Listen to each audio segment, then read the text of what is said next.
ஆண்மனே அன்பு வணக்கம். அன்பு சொந்தங்களே, இன்றைய சிந்தனையாக சாவே போ என்பதை பற்றி சில கருத்துக்களை பார்ப்போம். நண்பர்களே, சாவை துரத்துவது எப்படி என்பது நெடுங்காலமான ஒரு பெரிய போராட்டமாக இருந்து கொண்டிருக்கிறது. இதற்கு சரியான கருத்துக்களை கூறியவர் நம் வள்ளற் பெருமான் தான். அந்த வழியிலே சித்தர் பெருமக்கள் சாவை போக்குவதற்கு பல்வேறு காரண காரியங்களை கூறியிருந்தாலும் வள்ளல் பெருமானின் சிந்தனையை நாம் சிந்திப்பது மிகவும் சிறந்ததாகும்.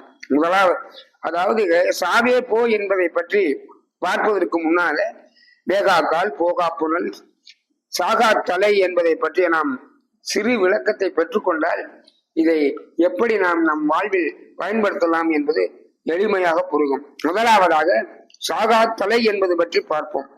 நம்முடைய பொறிகளும் புலன்களும் மனத்தில் அடங்க வேண்டும். அந்த மனமானது ஜீவனில் அடங்க வேண்டும். அந்த ஜீவன் ஆன்மாவில் அடங்க வேண்டும்.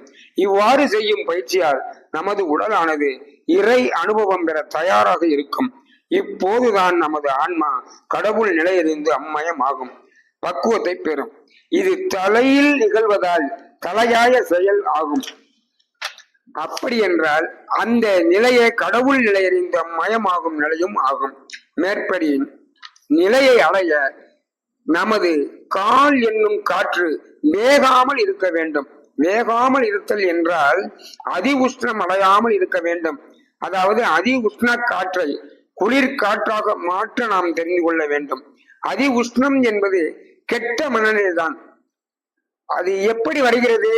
காமம், குரோதம், லோபம், மோகம், மதம் போன்றவைகளால் இந்த கெட்ட மனநிலை வருகிறது.